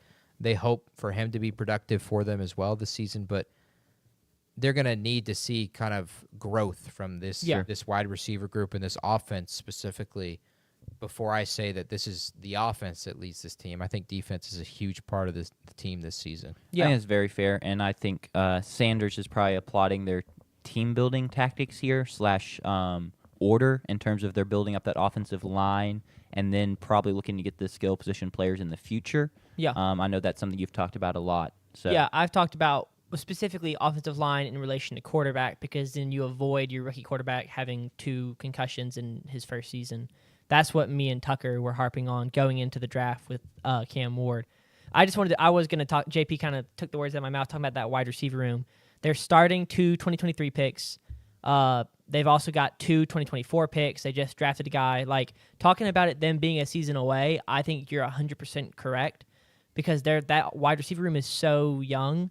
There's a chance that a guy breaks out this year and then you go into 2026 and you have a 27-year-old Stephon Diggs kind of guy or a Tyreek Hill kind of guy. So, or not maybe not Justin Jefferson because he's that elite. I would even say that's too high because those were receivers that were top 3 in the league when they were at those ages. Right. They just need someone who would be an 83 overall in Madden. Like, they need those kind of weapons. Right now they have a bunch of guys that would be 75, 74, 73. they would love you in like a Khalil Shakir or someone like that. Exactly. Like, ecstatic. They need something that can be a targeted guy for Drake May, and more. A huge part is like a guy who can get open. And I don't think necessarily any of these guys are guys that are going to get open consistently, and so I think they're going to rely heavily on ground game, Hunter Henry, and play action pass, which is part of the course for what Mike Vrabel did in Tennessee. Yeah, it's not necessarily a huge surprise there, but it is how the team is built as well, that they're going to be kind of forced to play that way unless Drake May really just kind of sees a year or two just extreme leap. Yeah. And he has a season like Jaden Daniels had last year. but even like Jaden Daniels had better weapons than Drake May does. True. Agreed. Yes. I mean, if the Patriots had a Terry McLaurin, I'd be feeling a lot better. I think my picks, that Terry McLaurin on this offense is probably worth 2 or 3 games, 2 or 3 extra wins on their schedule. My last question before we get into the actual schedule, our predictions, is we've kind of normalized what the 2021 Bengals did and what the 2023 Texans did, going from 4th to 1st in a division. I think that with the Bills in this division, that's not a possibility for the Patriots. But could we see a similar jump from the Patriots, where while they are not going to be able to, I don't think they're going to be able to beat the Bills for the division. Are they at least going to be able to compete and win 10 or 11 games? Yes, I Is think, there a world where that happens? Oh, in fact, I would bet them to potentially win 10 or 11 games. I did not do that, but I would. Like, I think you'd get really good odds on that, and it's a schedule thing for them largely. Yeah. That was what our Patriots fan told me, was that the opening schedule to start the season is really easy, and he didn't really realize it until he looked at it. And he expects big things from them. In fact, he has them going 8-1 to start the season, and it's because of the schedule. If you look at the teams that they're playing Geno in his first year in Las Vegas, and Pete Carroll fly across the country to play him. They go to Miami. They host Aaron Rodgers very early on. Bryce Young has to come up there. They go to New Orleans. They go to Tennessee. They play Cleveland in all of those games. And Atlanta has to come up to New England, 28-3. It's a schedule that I think is very workable, where double-digit wins is it almost would be expected for them. Yeah. I am kind of concerned, and now I haven't necessarily picked that from a wins-loss perspective. I'm concerned that maybe this is the team of this year where it's like, oh, everyone's kind of high on them, and then they drop the bag. Yeah. Drake May doesn't play well. Obviously, injuries are always a part of that. But, like, all of these signings, You realize you have 3 wide receiver threes. like we said, all of these signings are not splash moves, and they're going to be a defense and an offense that is really a sum of its parts kind of defense and offense. And if the sum doesn't reach a high enough number, like, they're not necessarily going to be that good, and they're going to lose these games to these teams that they think they're better than, and their fans think they're better than, like the Pittsburgh Steelers and the Carolina Panthers and the Raiders, and losing games to the teams in New York with the Jets and Giants on their schedule. Or even look at the worst teams like New Orleans and Tennessee and Cleveland. Like, if the sum of its parts is not large enough, they're going to be in these games where they could potentially lose them. And so that's my concern for the Patriots is, are they that team that everyone is high on after a bad season, that they think they've made the right moves, but they really haven't made any big enough moves to move the needle as much as a lot of people are predicting them to do? Sure. I think that's very fair. It was something I was about to bring up, is I was like, I feel like this may be a ha-ha get pranked team, because literally everyone is on board with this, largely because of what you said. That schedule really is so freaking easy. It's the classic. Everyone looks for one team a year to make that fourth to playoff jump, or, fourth to at least playoff contention jump. And this is the team everyone's landed on this year. And, I mean, looking at our records, we all agree with that. So it almost does, it'll be a group like, I don't know, a group L from us, from other media members, from fans of the team. Everyone will be like, well, we got that one wrong. Yeah. We shall see. We all have them going 9-8. Yeah, and then our fan has them going 11-6. Once again, we all kind of were right on, or not right on in accuracy, but we were all around the same. We all have them start the first 5 games. This goes win against Las Vegas, loss on the road at Miami, beat Pittsburgh and Carolina at home, and then lose on the road to Buffalo. So we're all on the same page, even if we are not all right. So we're in this together. I'll be interested to see. JP, Jack, do y'all have a game or a sequence that stands out specifically as impactful? I mean, JP walked through it, and I think you can, the schedule as a whole, and you can see it with our fans' picks, but it's a pretty easy start to that schedule. Yeah. The first 9 games matter a ton. Getting off to that hot start. For me, it's 3 straight weeks on the road: Buffalo, New Orleans, and Tennessee. The Buffalo game you don't expect to win, and that one is going to be on Monday night or Sunday Night Football. But the other 2, like New Orleans and Tennessee, those are games that can determine whether or not this team makes the postseason. And if they can pick up road wins, a road win in the NFL is a good win, because the NFL is an any given Sunday league, and even the bad teams can beat you, especially when they got home field in some cases. So I think those are huge. Those are 2 huge games, and the Miami game might be included in that. I'll be curious to see how they play in the heat. And New England has not fared well in Miami really ever. But the New Orleans-Tennessee game, I really look forward to see if this is a team that's going to make the postseason, they have to win both of those games. Yeah. I should like that point about on the road, and I want to add to it too. It's something that happened with the Commanders last year a little bit. Was like people were like, "Oh, you haven't beat anyone good. Go beat somebody, right?" And then we end up beating Philly, and we beat a couple good teams in the playoffs. And it's like, look, we aren't this fluke team. We're actually a good team. So if they really want to make a statement and say, "Hey, this isn't about an easy schedule. We're here to play. We can compete." Go beat one of the couple good teams on your schedule. Go make a statement at Baltimore, Buffalo, something like that. I know those are tough wins. Even at Cincinnati, like go win a tough game and kind of show that y'all are for real. Yeah. Yeah, I think the big one immediately for Washington last season was winning at Cincinnati on Monday Night Football. Like that started a huge swing of momentum for them as they went on throughout the season, and they will have those opportunities this season with Buffalo, Cincinnati, Baltimore, even the Tampa Bay game. No, for real. Is one where they if they could pick that up, that's a lot of momentum for the team. We have them all at 9-8.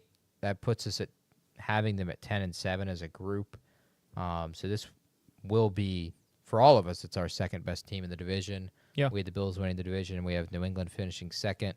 We'll be curious to see if those are good enough to make the postseason. I can tell you, for me, it is more than likely good enough to make the postseason,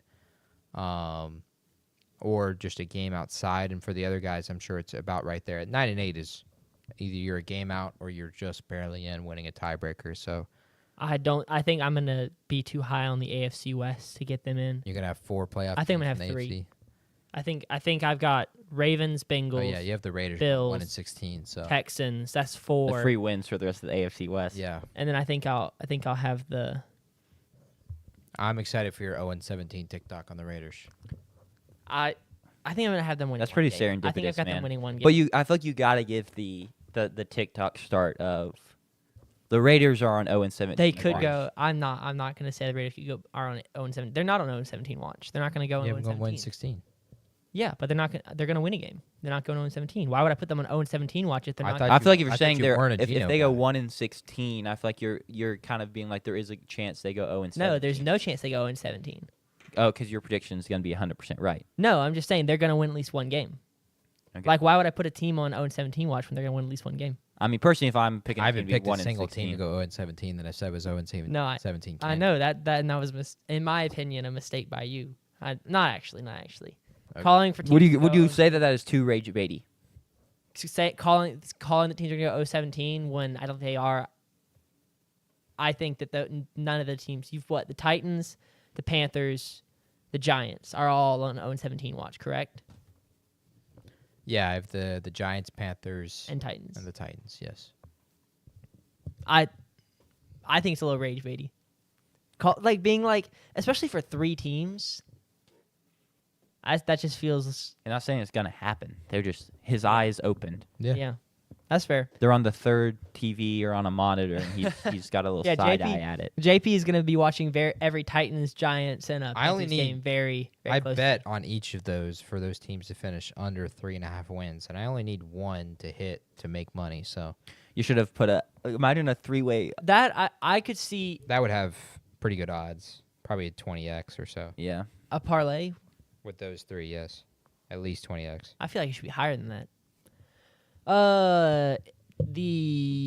The New York Jets are up next. JP, you can go whenever. Jets. Jets. No, I'm excited for the AFC I also have West. the Jets. I think it might be my favorite 1 division. under 3.5 as well. Do we have Or a? does that mean are they on 0-17 watch? No, Why?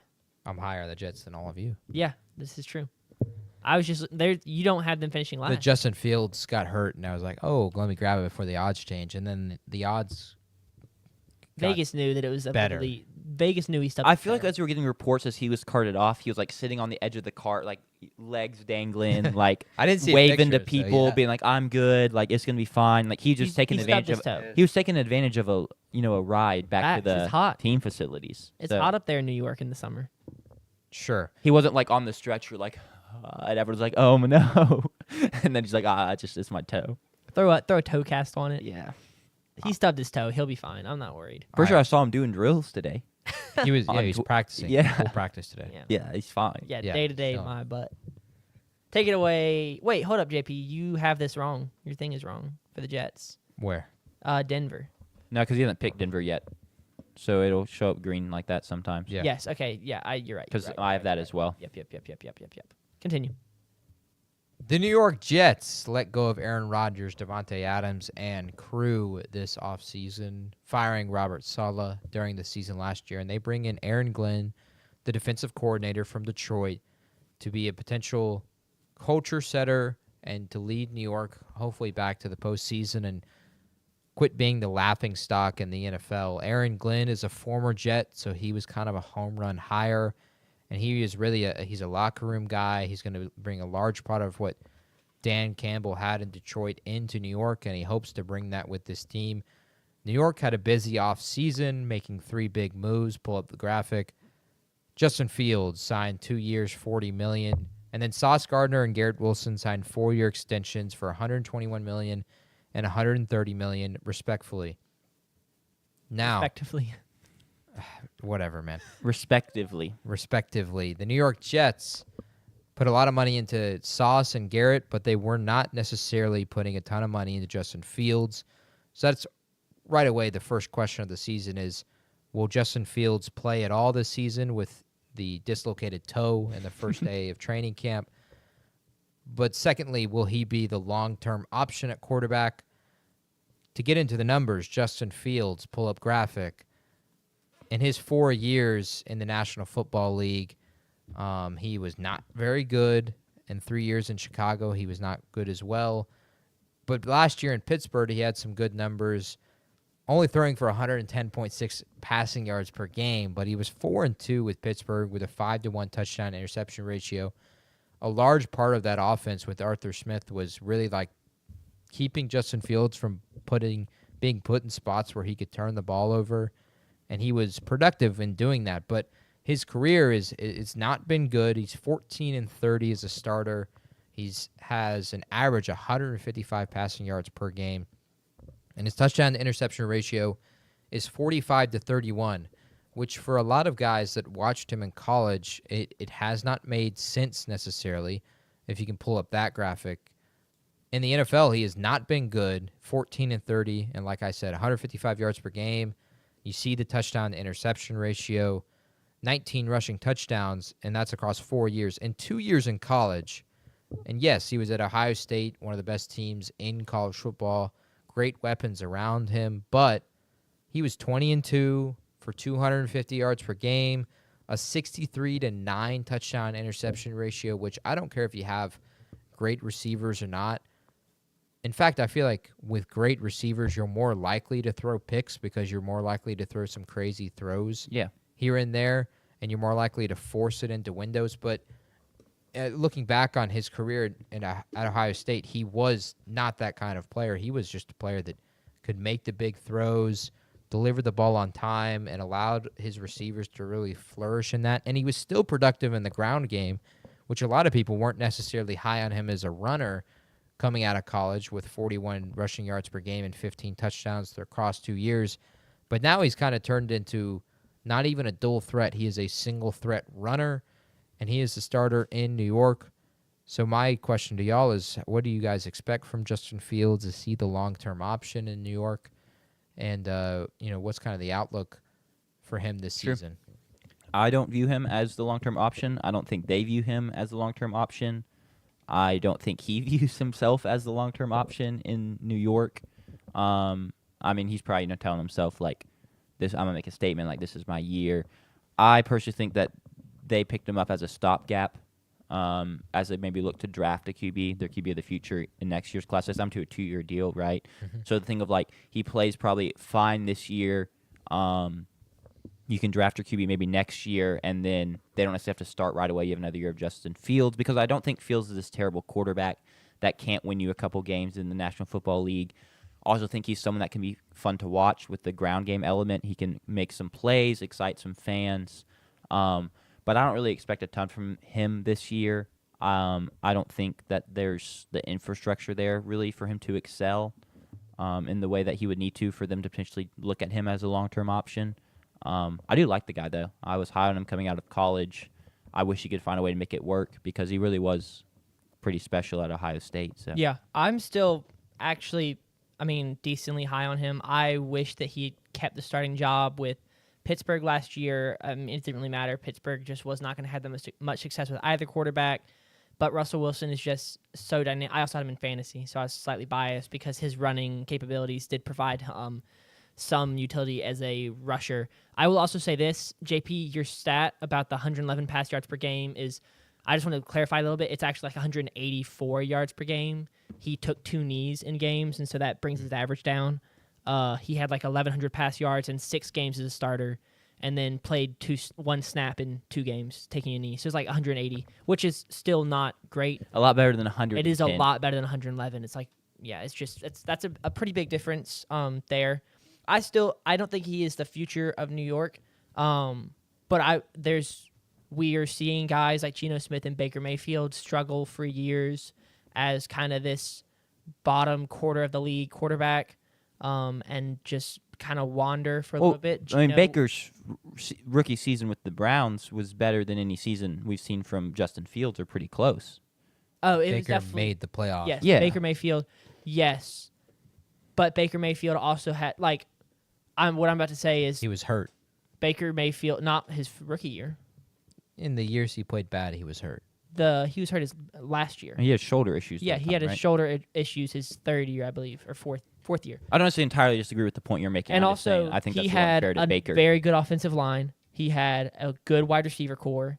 He had a good running back in Nick Chubb, whereas Justin Fields in Chicago had wide receivers was DJ Moore. DJ Moore. That was DJ Moore. Was that the first year or the second year? DJ Moore was his Second year, I believe. his second year. Okay, and then after that, who else? I think Justin Fields Anthony has had. Miller. Yeah. What? But I just saying bums. I don't think that this makes is a difference. the place that Justin Fields is going to turn it around. I don't think I he's a don't good enough necessarily think so quarterback either. to elevate this group and make I don't it his think group. I don't think he's going to elevate this group or make it this group, but I like bringing Justin Fields in because I still think he has potential. I am high on him. I think that him and Garrett Wilson is a good wide receiver. I think Garrett Wilson might be better than any of the play we got out of DJ Moore. I don't think DJ Moore was good at Carolina, but then when we went to Chicago, there was no spark there. I did not like DJ Moore in Carolina, and now we're still waiting on him to be that true number 1 for Caleb Williams. Yeah, I'm also still waiting for Garrett Wilson to take another step. That's fair. And submit himself as worthy of the money he just got, which was a question I was going to ask y'all. Would y'all have given Garrett Wilson that contract? Yeah, I think. What are you gonna do? Not sign him and then force That's the fair. draft I'm just receiver?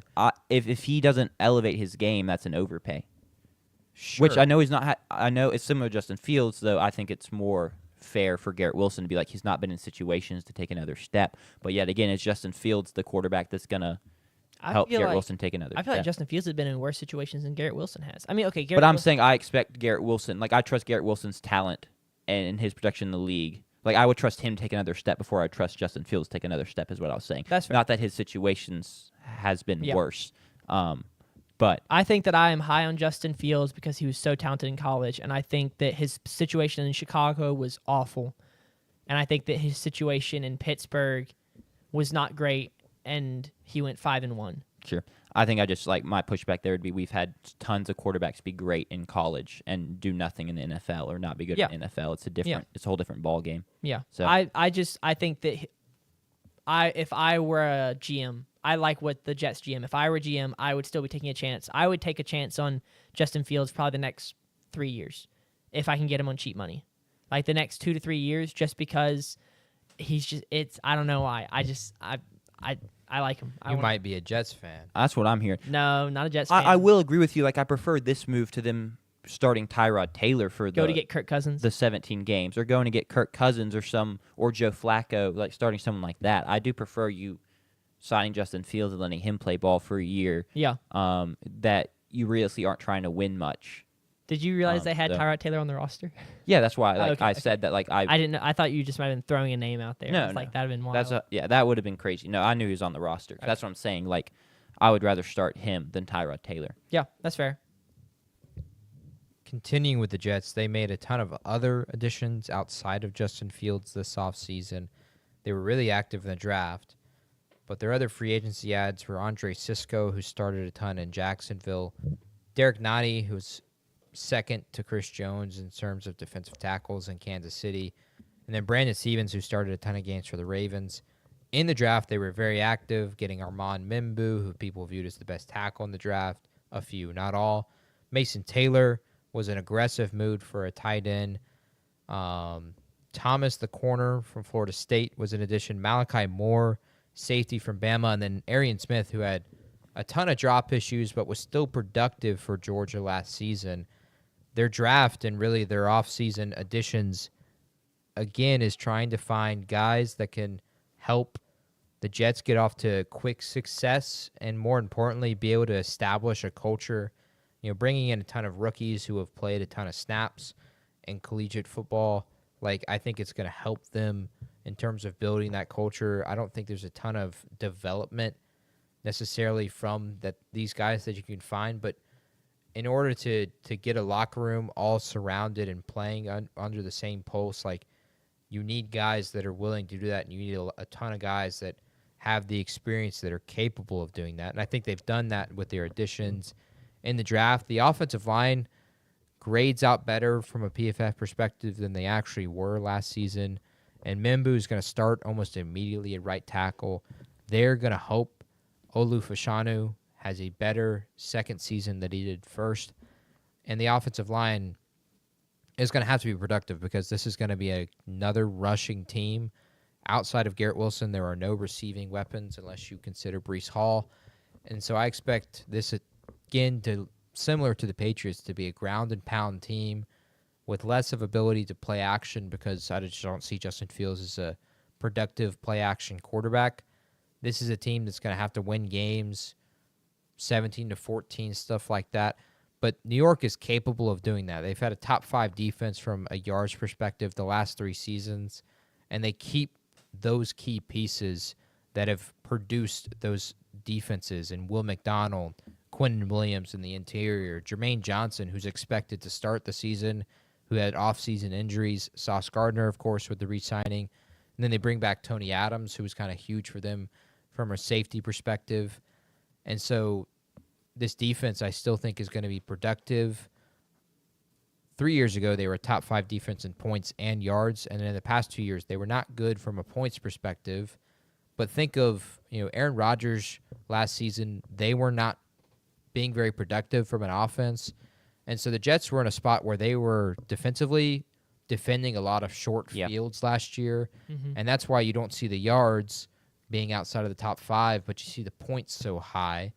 And that was really no different to 2 years ago as well. So if the offense can lead drives, and I think more importantly, can this offense be productive in the ground game where their defense can continue to play at a high level because they're burning so much time offensively. This is going to be a ball control kind of football team in my eyes, and I think that's the way they have to win games, is really win the time of possession and allow their defense to stay fresh and keep them from playing in short fields. So for me, that's how they're going to win games, but that goes back to Justin Fields. And if you look at his career, he has not been good outside of last season where they schemed him away from it at controlling the football. He's had way too many interceptions, double-digit interceptions his first 2 years and 9 in his third. If he's turning the ball over, this is going to be a really bad team. Yeah. And I that's just point blank. That's how I would put it. If he's turning the ball over, this is a bad team next year. But if he's not, and he doesn't even have to play to the super safe way that he played in Pittsburgh, this is a team that can win some games. And by win some games, I mean 5 or 6. Sure. This is like the Patriots. I expect this to be a team that next year, maybe we're looking at them as someone who could be a threat in the AFC East to Josh Allen. Maybe not to win the division, but to upset the Bills in the season. They're a step away. They're a year away with the first-year head coach in Aaron Glenn. But I think it's potentially promising, and that's really all you could hope for if you're a Jets fan with the delusion and everything that they've had to deal with. It is it sucks to be a Jets fan, especially when you think about 2 years ago with the addition of Aaron Rodgers. We're making the playoffs. We're going to the Super Bowl. We're winning the Super Bowl. What happens on the 4th play of the season for Aaron to go through the hell of that year and then to come back this year and Aaron just doesn't produce at the level that you wanted him to. Hopefully this is a step in the right direction for New York. But I would say Justin Fields is not the long-term option at quarterback either. And I would hope and look for them to potentially draft a quarterback this year. They've got the chance to do that. And I think they kind of have to do that. Yeah. I kind of agree with just reinforcing some things you said. I think this is a 2-year rebuild. I like the hire of Aaron Glenn as the coach. I think he's the right guy for the job, and he's someone that can be successful there. I just think the infrastructure there was so bad and in kind of a lot of disarray post-Aaron Rodgers era that it just is going to be a 2-year fix. There wasn't really any way to turn it around fully in year one, barring miracle. Quickly, breaking news, Shamar Stewart just agreed to his deal with the Bengals, fully guaranteed money. So I believe he got what he wanted, and the Bengals get their first-round pass rusher is going to play for them, Cool. which, given where the Trey Hendrickson thing is heading, he may play more than some people thought. Yeah, absolutely. Trey Henderson is still in Jacksonville and is not with the team right now. He's holding out. Apparently, they're nowhere close on the money front either. Well, that's good. So, Getting back to New York and finishing out our episode here, you guys are really low on the Jets, and I have the Jets finishing at 6-11. In that Baltimore video, both in TikTok and YouTube, I picked them to beat Baltimore because it was like, oh, this is the game that Baltimore loses for no reason. And then I think there's some winnable games. First game of the year is like just a game that you immediately glue your eyes to is Aaron Rodgers returns to New York in week 1. That's a massive game, I think, for the program. For Aaron, I think Aaron Glenn's going to treat it that way too. And Aaron Rodgers as well. If you don't know the story, essentially Aaron Glenn was hired as head coach for the Jets. He has a chat with Rodgers, and he basically says, yeah, there's no way in hell we're bringing you back. yeah. There's no way in hell you're coming back here to New York. And Rodgers was caught off guard by that. Rodgers says he went into that meeting thinking, okay, I'd like to come back, but I want to be kind of a leadership role and try to develop guys and try to be like a figure to look up to. And, oh, here's the things that happened last season, and this is why it kind of went awry, and here's what happened with Bob Saleh and why those things went awry. And Aaron Glenn was in and out in 5 minutes is the way he described it. And so that's already a huge game to start the season, and that's outside of the Colts-Dolphins game. Like, I'm going to be watching this game as well. That's going to be on the TV. Sounds like the apple doesn't fall very far from the coaching tree in that regard, in terms of Aaron Glenn being, I guess, part of Dan Campbell's coaching tree now. So that sounds like a very Dan Campbell move and pretty badass, honestly, I feel like. And that's someone that gets me excited. Like, if I was a Jets fan, that gets me excited that guy gets to lead my team. So, well, that closes out. You didn't walk through our records. Okay. Sanders, the Dolphins fan, has the Jets at 3-14. Jack has them going 4-13. And I have them going 6-11. Not a productive season, but I have them going over their win total, even though I bet against that with my own money.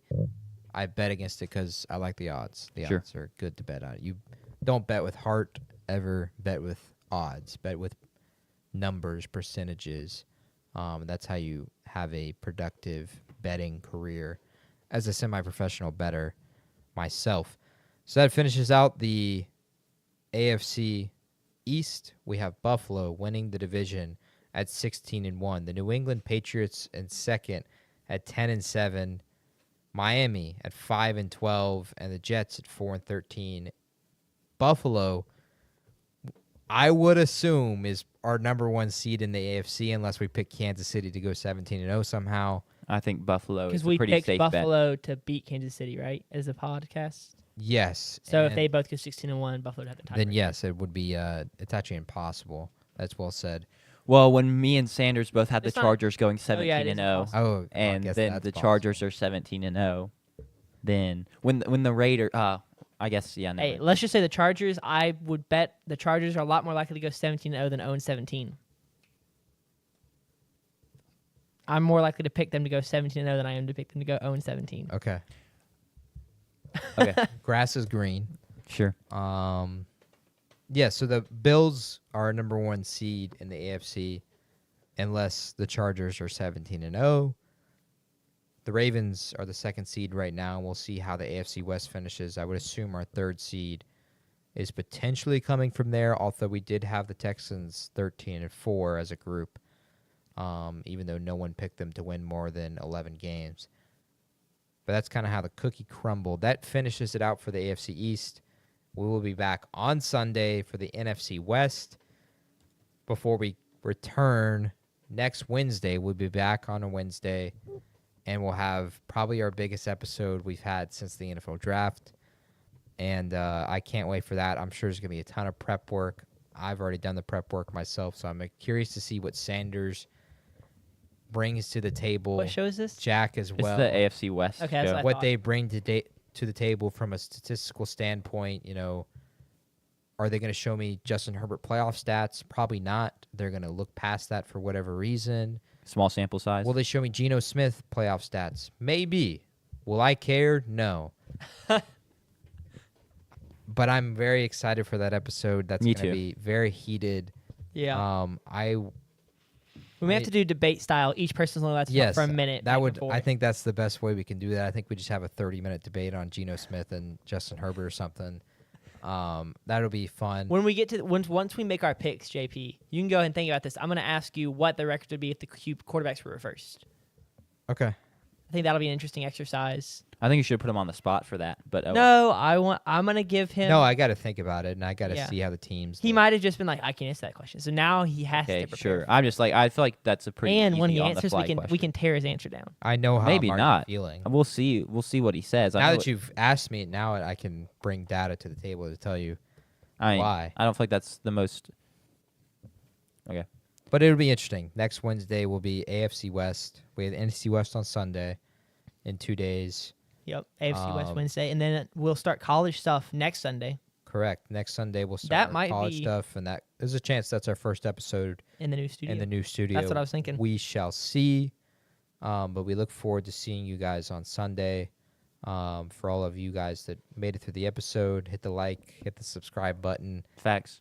and comment your favorite Fortnite dance. Fortnite dance. Thank you. Thank you. All right, see ya. Peace.